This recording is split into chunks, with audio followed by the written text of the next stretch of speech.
and welcome to this additional video on how I've used Steve's Factory Manager to automate the blood altar.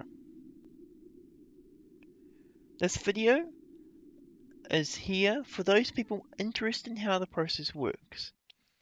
If you would like to watch how I got to here or why I'm doing this, go jump over to the ModSuace 2 video and follow along with the series.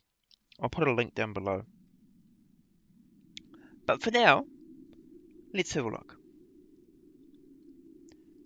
So, this is the Steve's Factory Manager that I'm using.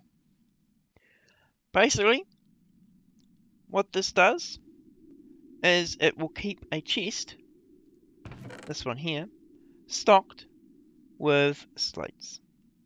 And when it's got enough slates, it'll keep your orb in place. The way this works is firstly we have our trigger, which I've named to be make stock.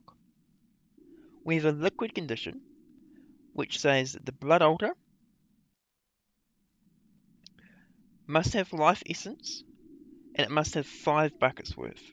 Now 5 buckets was a random number I chose, based on the fact that a lot of things require a little less than 5 buckets. The imbued slates that this does make does require more than 5 buckets, but it's pretty easy to keep it up to date anyway. If it's false, it does nothing. It'll just wait until it has got enough blood. It will not put anything, it will not do anything. You could of course make it so it also puts the orb in here in this case, but it's normally a good idea to let it regenerate. If you've got the Well of Suffering, that's a pretty automated process, but if you don't really want to be stealing your blood before you get it. We have a condition which says if the chest, which is our output chest, and as per my last video, you can name these, use variables. So you go into here and choose your variables. I've just used chest at the moment. If the chest contains imbued slates, has to have 5 imbued slates and 10 reinforced slates, then we go down if it's true, so it contains those items. It'll go down this path here, which basically takes from the chest the blood orb and sticks it into the altar. And it'll just leave it there indefinitely. So of course you will run out of LP, but that's not normally a problem because if you're sitting on the true condition, you're not making anything anyway. And you can always take it out if you needed. But if you wanted to, you could put it on the false that it will take the orb out and leave it. That's your own personal choice. For me, I don't really care because it can suck up what's in the altar without affecting anything. However, if it's false and it doesn't have the slates in it, we go down this path here, which is basically to take out of the altar the orb. We place the orb into the chest, so it's just a blacklist because anything it's holding, which will just be the orb at the moment. Once we've done that, we then input, so we take out of the chest or the ME interface, which is located up here, and it's just configured to have free stone. You can of course just have a chest and put your items in it. It'll take anything that is in either the chest or the ME interface and stick it into the blood altar. There is a whitelist on here, which is actually a match all, and it has a maximum of 3 items that will be in the altar at any one time. That allows us to craft up 3 things at the same time, and for example, if we need 2 slates, it'll put 3 stone in there, but no more than 3 stone.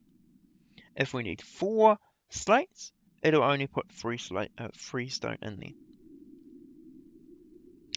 This does use quite a bit more LP because it will take all the LP that's in there to make all three of them at the same time. But it's a little faster than having to do one at a time. We also have this trigger here, which is basically pulling the stock level. This, basically out of the blood altar, is a blacklist. The output is where the tricky part comes in. So we place it into the output chest. We're going to be placing blank slates, reinforced slates, and imbued slates.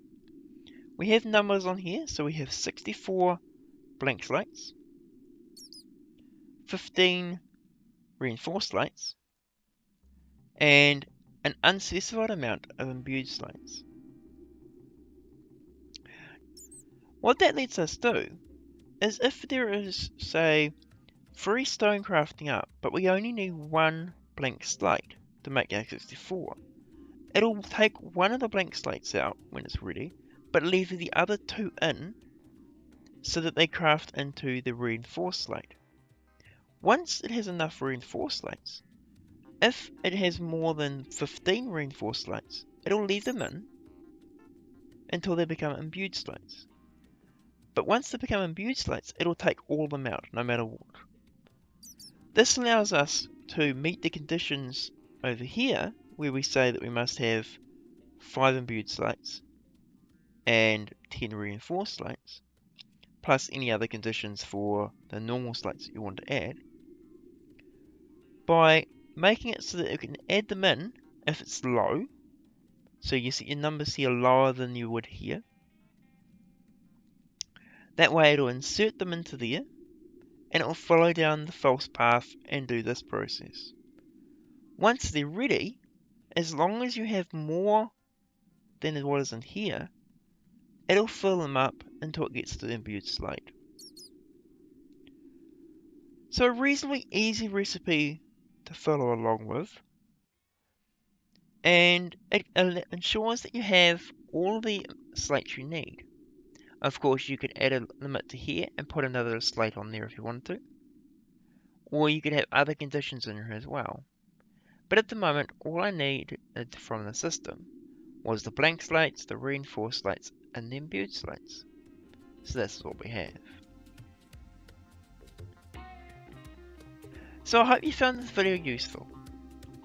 If you have, please leave a like.